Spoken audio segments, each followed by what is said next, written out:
History remembers its kings and queens in gold, but beneath the marble floors of ancient palaces, their crowns were carved in bone.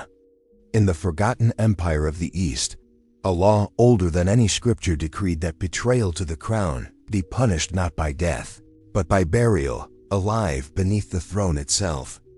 This is not legend. It is record. And tonight, we unearth the story of Queen Samira, whose reign turned breath into dust and loyalty into a living tomb. In the summer of 1262, the Eastern Empire awoke beneath a sky that burned copper at dawn.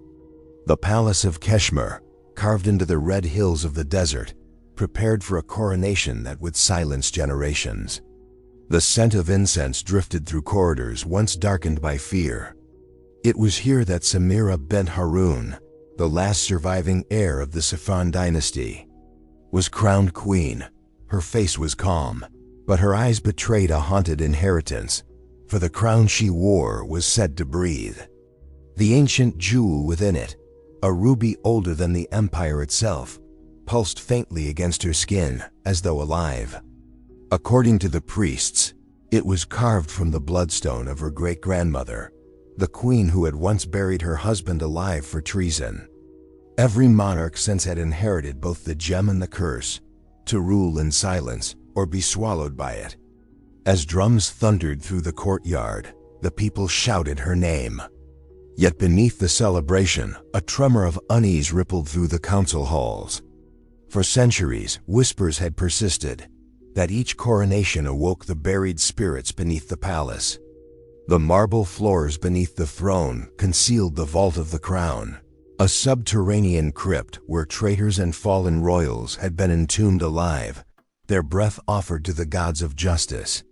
Samira had grown up hearing those stories from her mother, Queen Azura, whose voice once trembled with warning, "Never descend below the Hall of Mirrors. The dead still listen." But Azura had vanished when Samira was only 10. Her disappearance was declared divine punishment for disobedience. The priests claimed she had defied the sacred burial rite. Now, with the crown pressed to her brow, Samira heard the faintest whisper beneath the chanting, a sound like shifting sand. The air turned cold. She froze, her gaze drawn toward the throne's base where the floor seemed to breathe.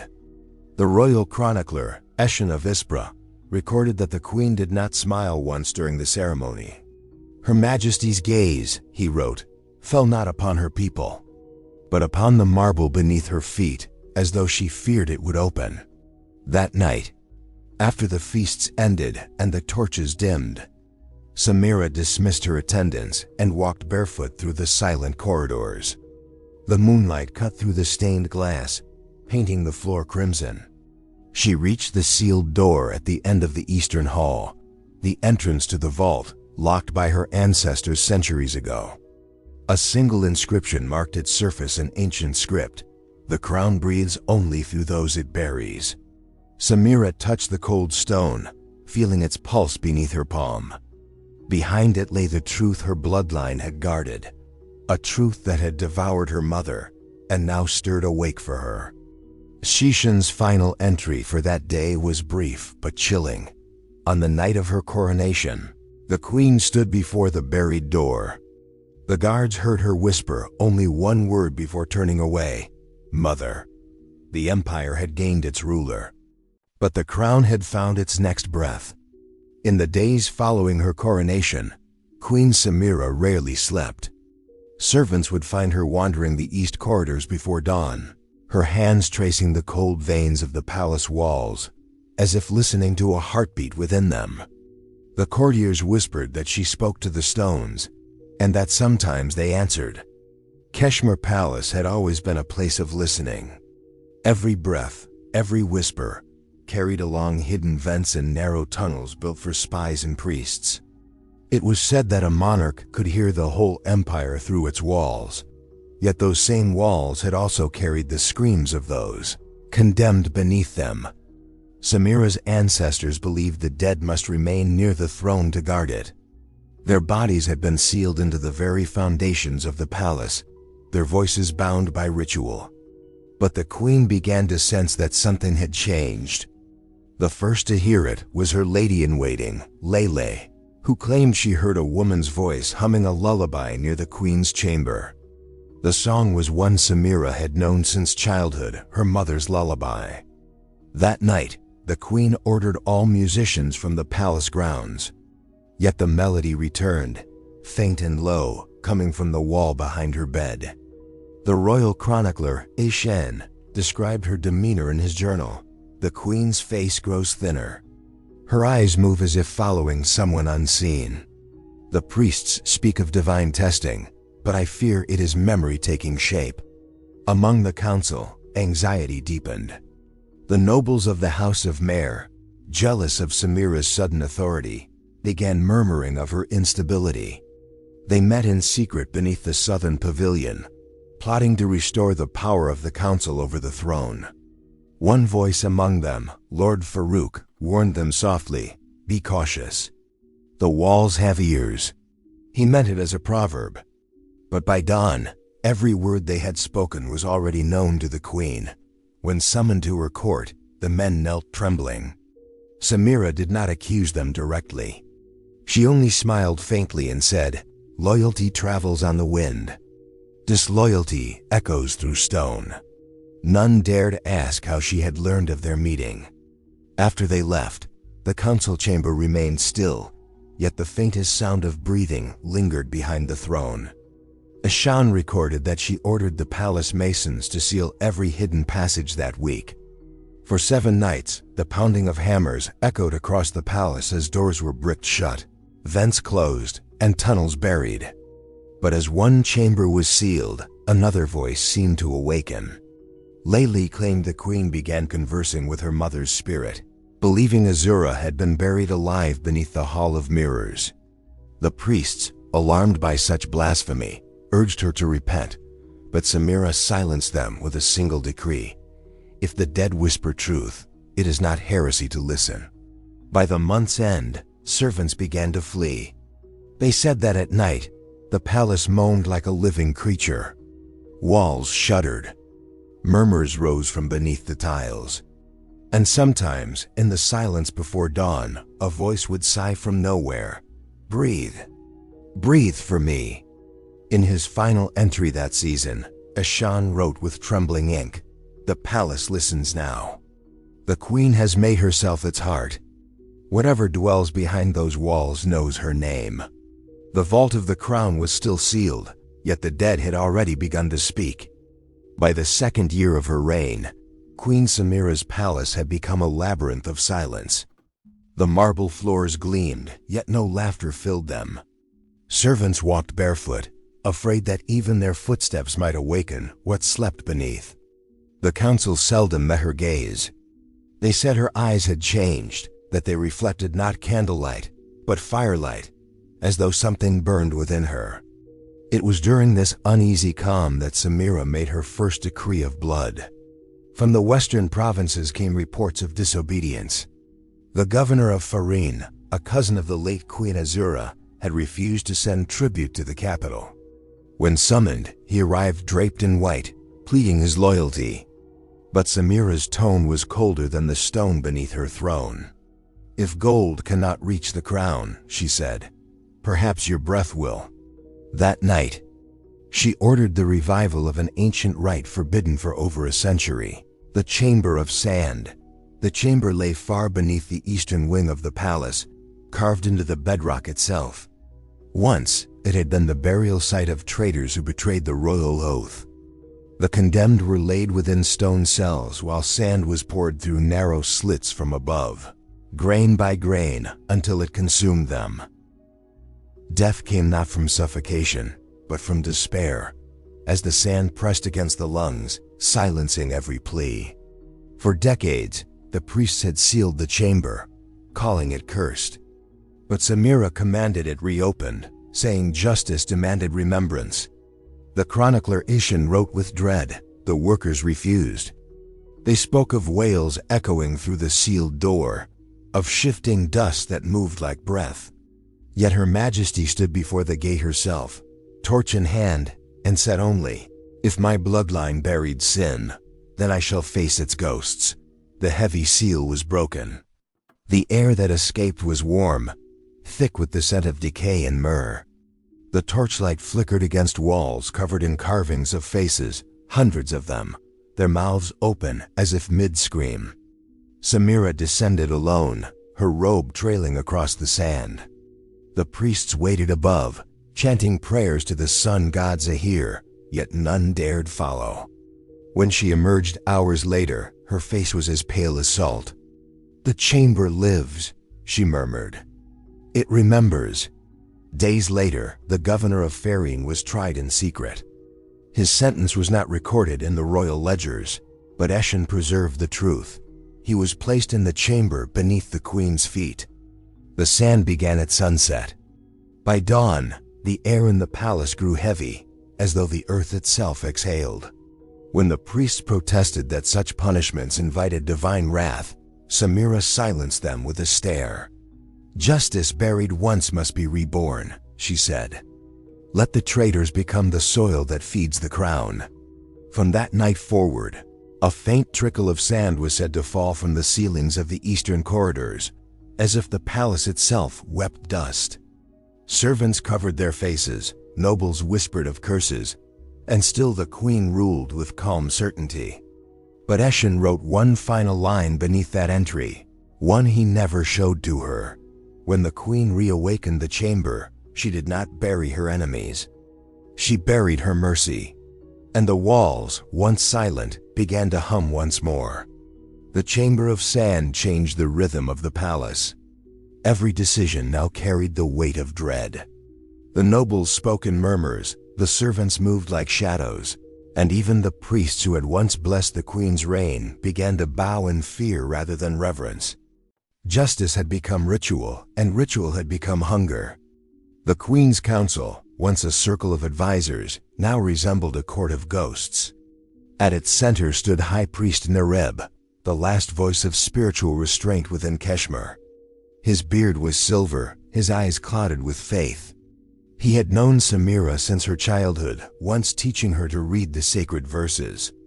But as the chamber reopened and its sands were stained again, he saw the same madness that had claimed her mother begin to flicker behind her calm composure.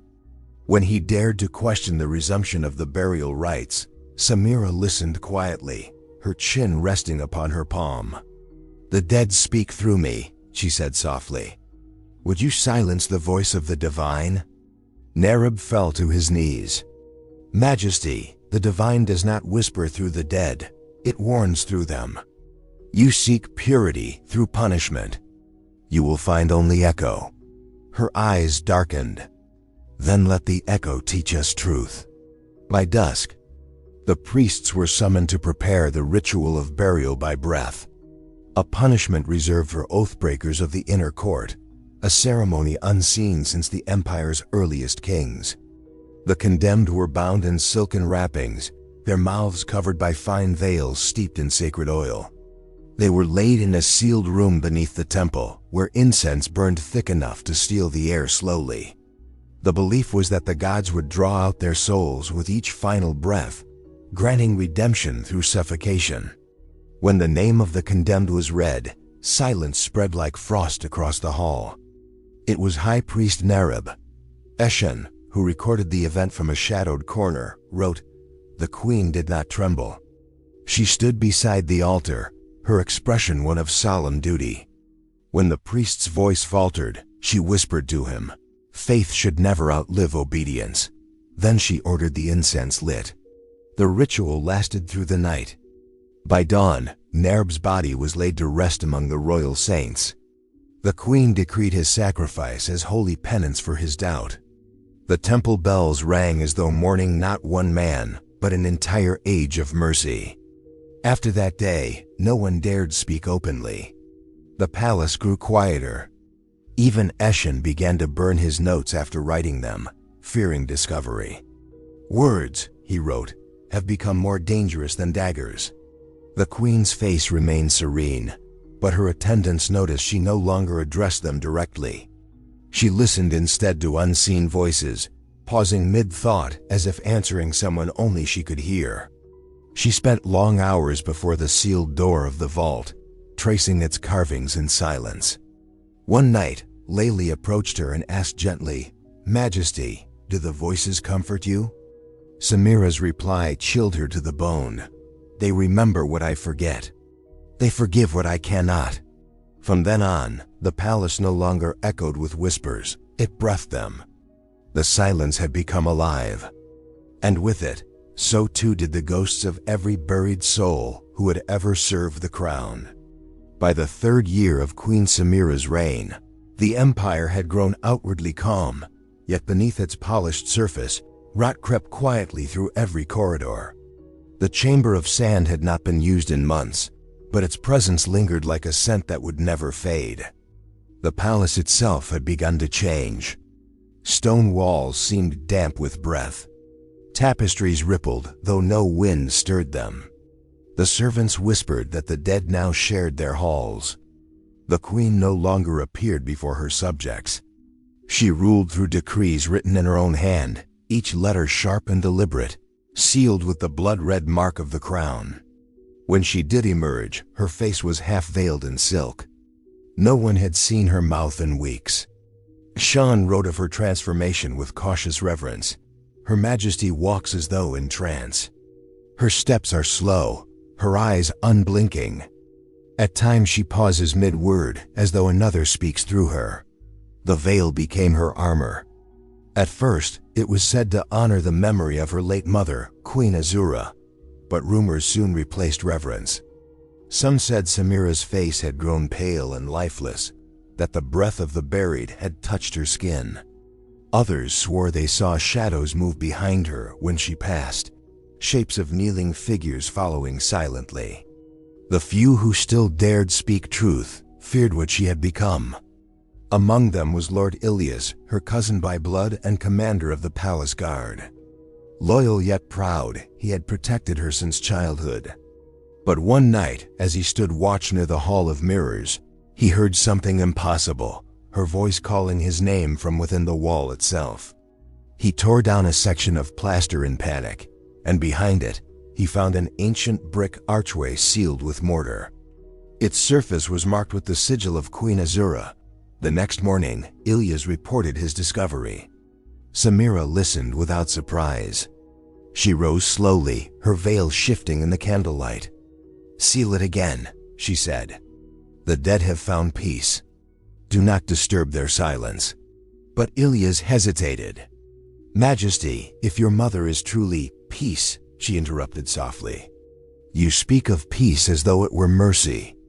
My mother sleeps because she must." That night, Ilias vanished. His armor was found near the same wall, dusted with sand. No one saw him again. The guards said the queen stood at dawn in the Hall of Mirrors, her reflection fractured by 1,000 shards of light, whispering to the glass. Shung's entries became shorter after that. His fear was evident even in ink. Her Majesty's voice no longer sounds like her own. It carries an echo, faint, hollow, and cold. When she speaks, it is as though another speaks through her, from beneath the veil. The Queen's counsel dwindled. Those who remained no longer advised. They obeyed. The veil became a symbol of sanctity and of terror. The people called her the Shrouded Queen, half goddess, half curse. Yet in her solitude, Samira began to uncover the truth that had haunted her bloodline.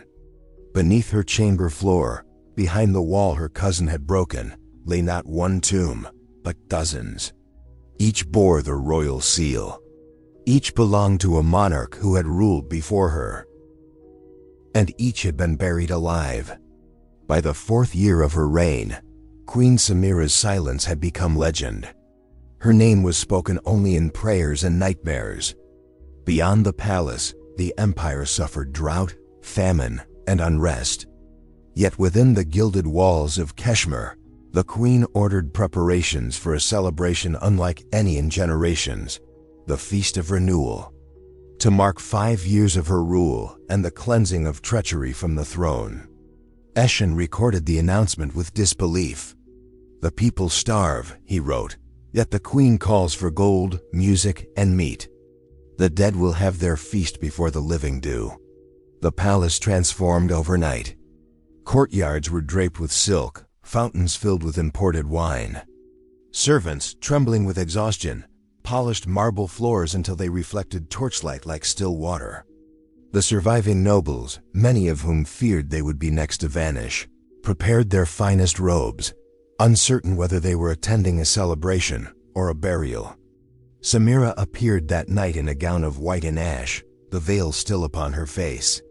The ruby of her crown glowed like a living ember against the pale fabric. She stood before her guests, raised a silver goblet, and spoke for the first time in months. Her voice was calm, slow, and resonant. Yet beneath it, Ashen swore he heard another tone, softer, older, echoing through her words. "Tonight," she said, "we dine in remembrance of those who built this empire and those who rest beneath it. May their silence fill our cups and their dust season our bread." A nervous laughter rippled through the hall. But it died quickly. The feast began. Tables overflowed with roasted lamb, fruits from distant lands, and honey bread that no one tasted. Samira's gaze moved slowly from face to face, pausing upon each noble as though weighing their worth. The musicians played quietly, their melody trembling. Then the floor creaked. At first, the guests thought it was the weight of the crowd. But as the queen raised her goblet once more, the marble beneath their feet gave a faint sigh, a sound like shifting sand. Eshen, seated near the dais, felt it before he saw it, the subtle sinking of the floor, as if something hollow yawned below. One of the nobles, Lord Parvez, rose in alarm. "Majesty, the ground," but the queen only smiled. "The foundation breathes, my lord. The crown remembers." Moments later, the tiles in the center of the hall cracked. Dust rose like smoke. The laughter stopped. Beneath the banquet tables, newly cut stone lids slid open, revealing narrow pits lined with carved symbols of the royal seal. Panic swept the room. The guards drew their swords, but no order came. Samira's voice cut through the chaos, calm, unwavering, divine. For every crown worn in comfort, 10 must rest in soil. The Feast of Dust is not celebration. It is inheritance. Ashan described what followed as a quiet horror. There were no screams, only gasps, as if the palace itself inhaled. The nobles closest to the queen were the first to vanish, swallowed by the collapsing floor. The music ceased. Dust filled the torches' glow. When dawn came, the hall stood empty. The feast remained untouched. Only the queen sat unmoved, her veil untouched by ash. "The buried are loyal," she whispered. "They do not betray." From that day onward, Qeshmar was called the City of Quiet Earth, and those who survived swore that when the wind passed over the palace, it carried laughter, faint, muffled, and buried deep beneath the dust. After the Feast of Dust, the palace stood hollow. The air smelled of burnt honey and stone. Every corridor echoed differently now, as if the sound itself feared her. Queen Samira walked those halls each night, veil drawn, fingertips brushing the marble where tables once stood. Her attendants had fled or vanished, their quarters stripped bare. Only a handful of servants remained, silent as statues, moving when her shadow passed. None spoke. None dared. But the queen spoke often, not to them, but to the mirror. It hung in her private chamber, a vast circle of black glass said to have come from the ruins of the old empire. Legends claimed it was made for the first monarch of Qeshmar to reflect truth, not beauty. The court historians once said no reflection appeared in it unless one was born to rule. Now, only Samira's reflection remained, and even that began to shift. Eshen, hiding in the archives below the throne room, recorded his final observations. Each dawn, the queen faces the mirror as if it were counsel. She whispers to it, sometimes in tongues I cannot name. When she leaves, I find handprints on the inside of the glass. They are not hers. In the weeks after the feast, a pale mist began to seep through the cracks of the palace floor. It was not smoke nor sand, but something finer, the breath of the earth. Servants said it gathered at the queen's feet, curling like incense when she walked. The few who witnessed her alone claimed that her veil no longer hid her face, it became her face. Beneath the thin white fabric, features blurred, eyes gleamed faintly with the same red as the crown's jewel. She was no longer ruler nor woman, but something the desert itself had remembered. One night, she summoned Assyrian to her chamber. He entered trembling, clutching his ledger like a shield. The mirror reflected only him, not her. Samira stood beside it, her voice quiet but unwavering. "You wrote that I speak to glass," she said. "Tell me, when you write of me, do I breathe?" Assyrian hesitated. "You are still living, Majesty." "Then write that the glass breathes with me," she said, "for it knows what waits below." She turned back to the mirror and lifted her crown. The reflection smiled, but not her. The handprints inside pressed closer, overlapping like roots beneath soil. That night, the last servants fled Qeshmar. Assyrian remained, compelled by a historian's curse, to witness until the end. By morning, he found the mirror shattered across the floor. The shards did not reflect light but darkness, swallowing the glow of the torches. At the center of the ruin, Samira's veil lay folded neatly, untouched by dust. No one saw her again that day. Yet when the wind passed through the hall, the shards trembled and whispered softly, as if repeating her last command, "Let the earth breathe." Assyrian wrote only one final line before the ink dried forever. "She is not gone. The palace now breathes in her stead." And for the first time in recorded history, Qeshmar's throne stood empty, though the crown still pulsed faintly, resting upon the broken glass. In the silence that followed her disappearance, Qeshmar became a kingdom of echoes. The city gates lay unguarded. The banners hung torn and unmoving. No cries, no bells, no breath of trade. Only the endless wind dragging dust through empty streets. Assyrian, gaunt and fevered, was the last to remain within the palace. He wandered its hollow corridors like a ghost, following a rhythmic sound from below, a faint pulse as though the earth itself still lived. By the seventh night, he found the source. Behind the throne, hidden beneath a panel of engraved stone, a stairway spiraled downward. Its air was warm, thick, and smelled of iron. He descended with a torch, marking each turn in his ledger. On the walls, inscriptions appeared, not words, but spirals and eyes, carved centuries before. Beneath them, he recognized the sigil of Samira's reign, a crown bound by roots. At the base of the stairway, he reached the Vault of Ashes, the forbidden chamber once sealed by decree of Samira's ancestors. But the door was open. Inside, the queen knelt before a massive sarcophagus of black limestone. Her veil was gone. Her hair, streaked with white, hung loose over her shoulders. Around her, the air shimmered faintly, heat without fire, breath without wind. Assyrian froze. She did not turn, yet she spoke. The crown breathes still. The city above has forgotten its blood.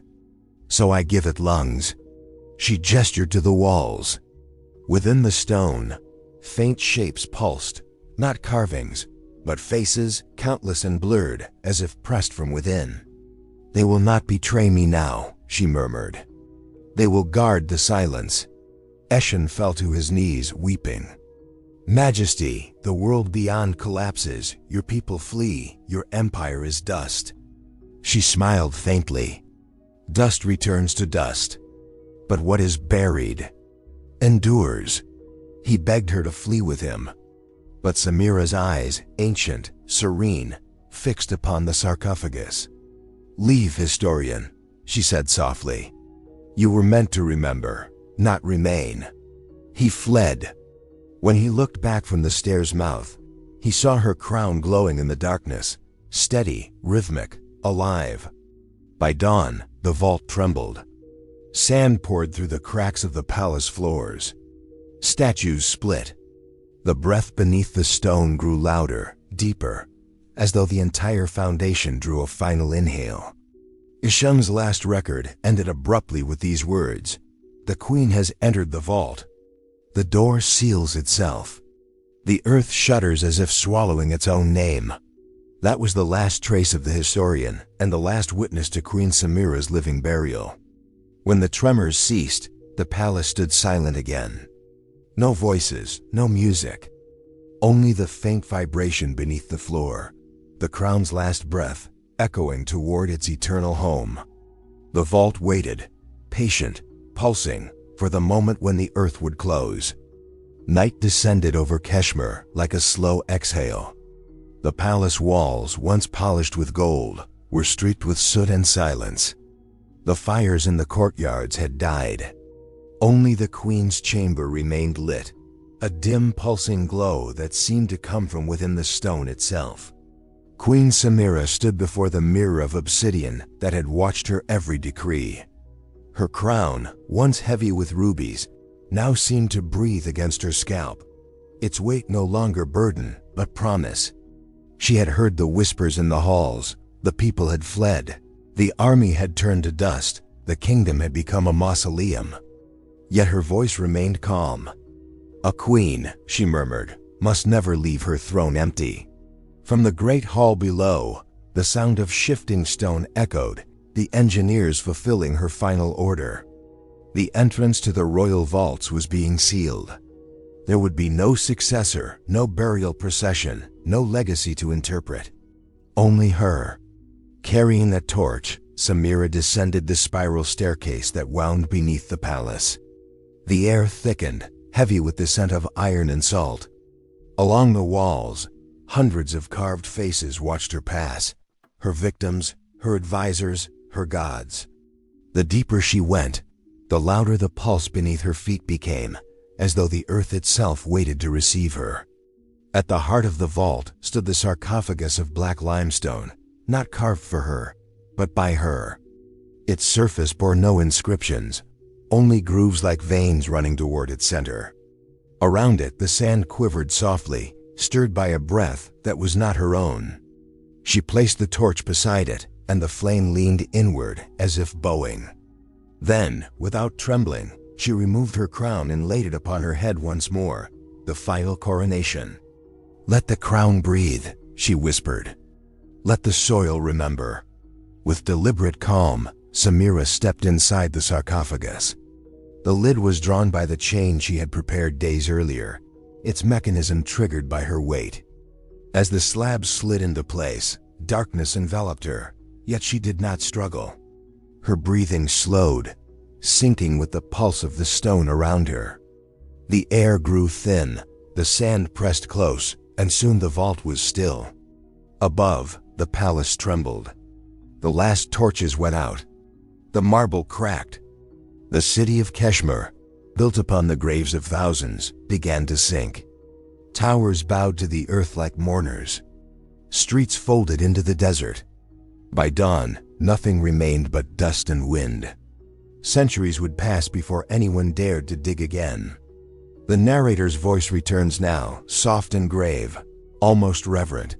Thus ended the reign of Queen Samira of Qeshmar, not slain by rebellion, nor by time but by her own hand. She buried herself with her sins, sealing her empire as her tomb. The crown that once breathed now lies beneath the earth, unseen but not forgotten. The camera of history pulls back, past the ruined sands, the bones of courtiers, the broken temples, until all that remains is the vast silence of the desert. In every age, the narrator continues, there are rulers who believe their power eternal. But the earth remembers differently. It waits, it buries, it closes. And somewhere beneath that endless sea of dust, a faint sound lingers, not of death, but of breath. The same slow inhale that began her reign, now eternal, deep within the ground. When the earth closed, it did not close on her. It closed with her.